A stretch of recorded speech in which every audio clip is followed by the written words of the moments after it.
함께 보실 하나님 말씀은 신약성경 에베소서 2장입니다. 어제부터 에베소서 말씀을 읽어나가고 있는데 오늘은 에베소서 2장입니다. 에베소서 2장은 좀 길어서 두 부분으로 나누어서 읽을 텐데 우선 1절부터 10절까지 말씀을 읽고 그 다음에 11절부터 22절까지 말씀을 나누어서 읽도록 하겠습니다. 1절부터 10절까지 먼저 함께 봉독합니다. 그는 허물과 죄로 죽었던 너희를 살리셨도다. 그때 너희는 그 가운데서 행하여 이 세상 풍조를 따르고 공중의 권세 잡은 자를 따랐으니 곧 지금 불순종의 아들들 가운데서 역사하는 영이라. 전에는 우리도 다 그 가운데서 우리의 육체의 욕심을 따라 지내며 육체와 마음에 원하는 것을 하여 다른 이들과 같이 본질상 진노의 자녀였더니 긍휼이 풍성하신 하나님이 우리를 사랑하신 그 큰 사랑을 인하여 허물로 죽은 우리를 그리스도와 함께 살리셨고 너희는 은혜로 구원을 받은 것이라. 또 함께 일으키사 그리스도 예수 안에서 함께 하늘에 앉히시니 이는 그리스도 예수 안에서 우리에게 자비하심으로써 그 은혜의 지극히 풍성함을 오는 여러 세대에 나타내려 하심이라. 너희는 그 은혜에 의하여 믿음으로 말미암아 구원을 받았으니 이것은 너희에게서 난 것이 아니요 하나님의 선물이라. 행위에서 난 것이 아니니 이는 누구든지 자랑하지 못하게 함이라. 우리는 그가 만드신 바라 그리스도 예수 안에서 선한 일을 위하여 지으심을 받은 자니 이 일은 하나님이 전에 예비하사 우리로 그 가운데서 행하게 하려 하심이니라. 아멘. 1절부터 10절까지는 예수 그리스도께서 우리를 은혜로, 오직 하나님의 은혜로 구원을 행하셨다라는 내용이 나와 있고요. 11절부터 마지막 22절까지는 예수 그리스도께서 화목케 하신 것처럼 이방인이나 유대인이나 할 것 없이 하나님의 한 권속이요 하나님의 말씀 위에 지어져가는 성전이다라는 내용이 나와 있습니다. 그 내용도 한번 읽어보겠습니다. 11절부터 22절까지 함께 봉독합니다. 그러므로 생각하라. 너희는 그때 육체로는 이방인이요 손으로 육체 행한 할례를 받은 무리라 칭하는 자들로부터 할례를 받지 않은 무리라 칭함을 받는 자들이라. 그때 너희는 그리스도 밖에 있었고 이스라엘 나라 밖의 사람이라. 약속의 언약들에 대하여는 외인이요 세상에서 소망이 없고 하나님도 없는 자이더니 이제는 전에 멀리 있던 너희가 그리스도 예수 안에서 그리스도의 피로 가까워졌느니라. 그는 우리의 화평이신지라 둘로 하나를 만드사 원수된 것 곧 중간에 막힌 담을 자기 육체로 하시고 법조문으로 된 계명의 율법을 폐하셨으니 이는 이 둘로 자기 안에서 한 세 사람을 지어 화평하게 하시고 또 십자가로 이 둘을 한 몸으로 하나님과 화목하게 하려 하심이라. 원수된 것을 십자가로 소멸하시고 또 오셔서 먼데 있는 너희에게 평안을 전하시고 가까운 데 있는 자들에게 평안을 정하셨으니 이는 그로 말미암아 우리 둘이 한 성령 안에서 아버지께 나아감을 얻게 하려 하심이라. 그러므로 이제부터 너희는 외인도 아니요 나그네도 아니요 오직 성도들과 동일한 시민이요 하나님의 권속이라. 너희는 사도들과 선지자들의 터 위에 세우심을 입은 자라. 그리스도 예수께서 친히 모퉁이 돌이 되셨느니라. 그의 안에서 건물마다 서로 연결하여 주 안에서 성전이 되어가고 너희 성령 안에서 하나님이 거하실 처소가 되기 위하여 그리스도 예수 안에서 함께 지어져 가느니라. 아멘. 감사합니다. 오늘 말씀 여기 보면은 에베소서 2장입니다. 에베소서 2장 우리가 방금 읽은 것과 같이 두 부분으로 나눠서 이해하면 좀 편리한데 첫 번째 1절부터 10절까지는 오직 예수 그리스도의 은혜로 말미암아 하나님의 경륜에 따라서 죄로 죽었던 우리를 은혜로 구원하셨다라는 내용이 자세하게 잘 표현되어 있고요. 11절부터 22절까지는 이방인이라고 생각할 수 있는 그 에베소 성도들이 오직 화평케 하시는 그리스도의 은혜로 말미암아 이제 외인이나 또는 이방인 또는 할례받지 않은 자 이런 식의 표현으로 불리는 것이 아니라 하나님 안에서 한 권속이요 한 형제다. 그렇기 때문에 주님의 말씀에 근거하여서 그리스도께서 모퉁이 돌이 되어셔서 이방인이나 유대인이나 모두 한 형제 자매요 한 권속으로서 주님께서 거하실 만한 성전으로 지어져 간다라는 내용을 표현하고 있는 것입니다. 이런 내용이 우리에게 또 어떻게 또 적용될 수 있는지 조금 더 살펴보도록 하겠습니다. 우선 우리가 구원받는 것, 우리가 앞서서 9월달에 계속해서 읽어온 것과 같이 로마서와 갈라디아에 있어서 살펴본 것 같이 우리의 구원은 우리에게 달려있는 것이 아니라 오직 하나님의 은혜에 달려있다라는 것들을 우리는 살펴볼 수 있습니다. 그래서 오직 내 안에 어떤 것을 통하여서 내 안에 있는 어떤 능력이나 선행이나 의로움이나 이런 것이 도구가 되어서 구원을 받는 것이 아니라 오직 하나님의 주권, 하나님의 은혜 가운데 구원받는다라는 사실들을 밝혀주고 있는 것입니다. 그 내용이 1절, 5절, 6절, 8절, 9절 이렇게 자세하게 나와 있는데 좀 그 내용들을 먼저 좀 살펴보도록 하겠습니다. 2장 1절을 보면 그는 허물과 죄로 죽었던 너희를 살리셨도다. 표현을 자세히 보면 허물과 죄로 죽었던 이렇게 과거형으로 표현되어 있는 것입니다. 허물과 죄로 죽을 뻔하였던, 죽을 수밖에 없었던 너희 이렇게 표현한 것이 아니라 허물과 죄로 죽었던 너희를 살리셨다 이렇게 표현하고 있는 것입니다.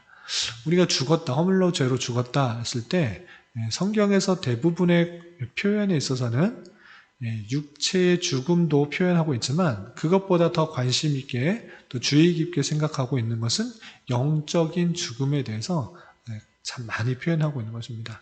영적인 죽음은 어떤 상태인가 라고 했을 때 하나님과의 관계가 죄로 말미암아 허물로 말미암아 끊어진 상태 이것을 영적인 상태에서 죽은 상태이다라고 표현할 수 있는 것입니다. 그 죽음으로 말미암아 육체적인 죽음도 당연하게 따라오는 결과로서 이해해야지 바른 이해가 되는 것입니다. 하나님께서 주시는 풍성한 은혜가 있을진데 그것을 받지 못하고 누리지 못하게 된다고 하면 인간의 부패성으로 말미암아 또 죄로 말미암아 수명이 연한이 있다. 육체의 죽음도 따라오게 된다는 것입니다. 그래서 성경의 표현을 자세히 잘 보면 육체적인 죽음뿐만 아니라 영적인 죽음을 강하게 다양하게 많이 표현하면서 강조하고 있는 것을 살펴볼 수가 있는 것입니다. 2장 1절도 그러한 표현인데 그는 허물과 죄로 죽었던 너희를 살리셨도다 라고 표현하면서 영적으로 우리가 하나님과 끊어진 관계, 하나님을 제대로 알지 못하고 인식하지 못하던 관계를 영적으로 죽었다, 죄와 허물로 죽었던 그런 모습으로 표현하고 있는 것입니다. 그런 죄로 죽었던 너희를 살리셨도다. 예수 그리스도께서 살리셨다 이렇게 표현하고 있는 것입니다. 5절에서도 허물로 죽은 우리를 그리스도와 함께 살리셨다. 허물로 죽은 우리가 실제로 육체가 죽지는 않았지만 영적으로 말미암아 하나님과의 관계가 끊어져 있기 때문에 이렇게 표현하고 있는 것입니다. 이렇게 허물로 죽은 우리를 그리스도와 함께 살리셨다 이렇게 표현할 때 이게 무슨 뜻인가? 5절 중발절 이하 보면 너희는 은혜로 구원을 받은 것이다 이렇게 되어 있습니다. 분명하게 은혜로 구원을 받은 것이다. 은혜라는 것은 무엇입니까? 우리의 선행, 우리의 어떤 노력, 공로, 우리의 의 그것에 따라서 구원을 해주신다고 하면 그건 보상일 것입니다. 내가 어떻게 행했기 때문에 구원을 해주셨다라는 것들은 은혜가 아니라 그것에 대한 보상일진데 그렇게 말하는 것이 아니라 전적인 하나님의 베푸심, 하나님께서 일하심 그것에 따라서 우리가 구원을 받았기 때문에 그것은 은혜다라고 표현하고 있는 것입니다. 또 8절을 보면 너희는 그 은혜에 의하여 믿음으로 말미암아 구원을 받았으니 하나님께서 전적으로 은혜를 베풀어 줘서 구원하신 건데 그것을 사람에게 있어서 어떤 도구, 방편을 주시는데 그것은 우리가 믿음으로 말미암아 구원을 받는 것입니다. 그런데 그 믿음조차 내가 결단했기 때문에 나의 공로나 나의 결심이나 내가 어떤 것을 행했기 때문에 구원을 받았다라는 뜻이 전혀 아니라 하나님께서 거저 주시는 그런 은혜를 표현하는 방법인 것을 잘 이해해야 될 것입니다. 그래서 믿음으로 말미암아 구원을 받았으니 이것은 너희에게서 난 것이 아니요 하나님의 선물이라. 9절 행위에서 난 것이 아니니 이는 누구든지 자랑하지 못하게 함이라 표현하고 있습니다. 그래서 기독교에서 말하고 있는 구원, 그것은 인간에게 어떤 공로도 돌아가는 것이 아니라 오직 하나님의 놀라우신 은혜, 그 은혜에 의해서 구원을 받는 것이다. 하나님의 주권, 하나님의 선택, 하나님의 예정, 그것에 의해서 택하신 받은 백성이 예수 그리스도의 십자가의 보혈의 공로에 힘입어 우리가 구원을 받게 되는 놀라운 사실을 알게 되는 것입니다. 그렇기 때문에 인간에게 어떠한 것도 자랑이 돌아가지도 않고 어떤 게 공로가 돌아가는 것이 아니라 하나님께만 영광이 돌려지는 것이고 하나님만 찬양하도록 하는 것입니다. 그 내용이 기독교의 핵심이라는 사실들을 잘 알아야 될 것입니다. 그리고 이제 11절 이하 22절에서는 이방인들인 에베소 성도들에게 이제 변화된 신분에 걸맞는 그런 호칭을 설명하고 있습니다. 그 내용을 좀 보면 이 12절에 보면 그때는 이라고 되어 있습니다. 그때는 어떤 때입니까? 예수 그리스도를 알지 못한 그때, 구원받기 이전에 그때 상태를 표현하는 것입니다. 그때는 어떤 호칭으로 있는가? 너희는 그리스도 밖에 있었고 이스라엘 나라 밖의 사람이라. 약속의 언약에 대는 외인이요 세상에서는 소망이 없고 하나님도 없는 자였다. 그런 상태의 모습이어서 어떻게 불렸는가? 11절에 보면 그때에 육체로는 이방인이요 손으로는 육체에 행한 할례를 받은 무리라 칭하는 자들로부터는 할례를 받지 않은 무리라 칭함을 받는 자들로 불린 것입니다. 그러니까 당연히 이방인은 할례를 받지 않은 사람이다라고 불린 것입니다. 할례를 받지 않는다. 이게 무슨 소용인가? 일단은 유대인에게 있어서 할례는 하나님의 백성이라는 그런 표인 것입니다. 표시인 것이기 때문에 할례를 받지 않은 사람이다라는 것은 하나님 백성 아니다. 그냥 외부인이다. 이렇게 뜻하는 것입니다. 그런 것을 표현한 것입니다. 그렇게 불리던 자가 이제는 어떻게 되는가? 13절 이제는 전에 멀리 있던 너희가 그리스도 예수 안에서 그리스도 피로 가까워졌느니라. 멀리 있던 너희가 예수 그리스도의 피로 말미암아 이제 가까워졌다. 가까운 사람이 되었다. 이방인, 외인, 할례 받지 않은 자들 이렇게 표현하는 것이 아니라 아주 가까운 자 되었다. 이렇게 표현하고 있는 것입니다.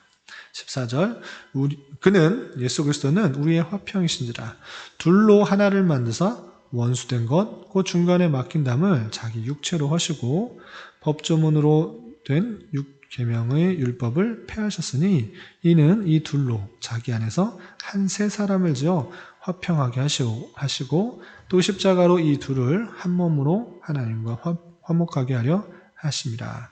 원수된 것을 십자가로 소멸하시고 또 오셔서 먼 데 있는 너희에게 평안을 전하시고 가까운 데 있는 자들에게 평안을 전하셨으니 이는 그로 말미암아 우리 둘이 한 성령 안에서 아버지께 나아감을 얻게 하려 하심이라. 아멘. 예수 그리스도로 말미암아 이방인과 유대인 나뉘어졌던 것이 모두 하나가 되게 하셨다. 화평을 이루셨다. 이제 외인 또는 이방인 구분하는 것이 아니라 혈육적으로 다를지라도 이제 예수 그리스도의 보혈로 피로 말미암아 하나님의 택하신 백성이 유대인뿐만 아니라 이방인 모두에게 하나로 묶여져서 화평하고 하나 되게 하셨다. 그것이 한 세 사람으로 만드셨다. 이렇게 표현하고 있는 것입니다.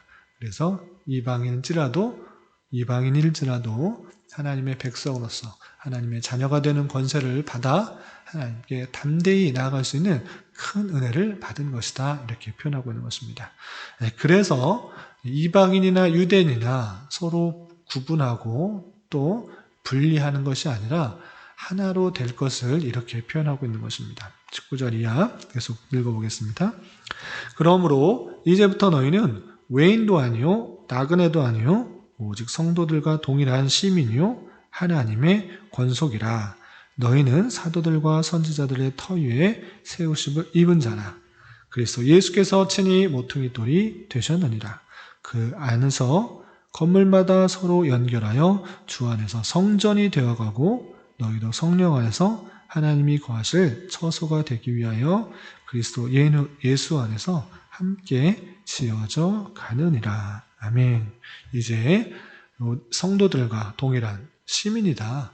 이제 유대인뿐만 아니라 너희들도, 이방인 너희들도 하나님의 시민이고 하나님의 권속, 하나님의 가족이고, 이제 나그네가 아니다. 이제 하나님의 한 권속으로서, 가족으로서 있다라는 사실들을 잊지 말아라, 이렇게 표현하고 있는 것입니다. 또한 20절에 보면 사도들과 선지자들 터 위에 세우심을 입은 자들, 사도는 신약에 있는 사도들, 선지자는 구약에 있는 사도들, 신약과 구약의 그런 말씀들, 신구약에 있는 하나님의 말씀 위에 세우심을 입은 자다 라고 표현하고 있고, 또 그리스도 예수께서 그 중심에서 모퉁이 되었다, 가장 중심이 되어서, 기준이 되어서 신약과 구약의 완성으로서의 그 내용들을 위에 너희들이 서 있는 것이다 라는 것들을 표현하고 있습니다. 그리고 중요한 표현 21절에서 그의 안에서 건물마다 서로 연결하여서 주 안에서 성전이 되어가고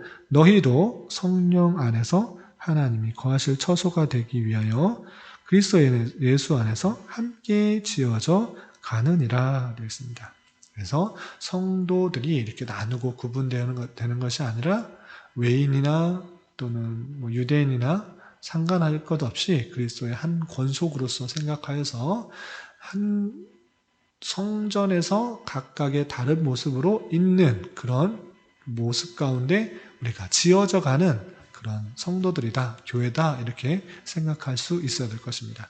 그래서 외부로 보였을 때, 외형적으로 보였을 때 나와 다르다고 생각하여서 틀리다, 정죄하고 구분하고 나뉠 것이 아니라 그 다름을 인정하고 또한 이해하고 또 보듬어가는 중에서 서로 연결되어 줄 수가 있어야 될 것입니다.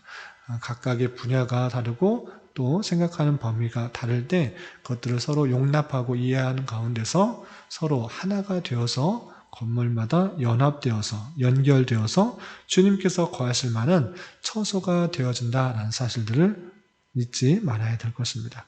그래서 우리가 성전 안에서 한 부분을 담당하고 있는 사람이라는 것들을 잊지 말고 나 하나쯤이야, 나 하나 없어도 되지 이렇게 생각하게 되면 건물 안에서 한 귀퉁이가 빠져버리는, 한 부분이 빠져버리는 온전한 건물이 될 수 없다는 사실들을 잊지 말아야 될 것입니다.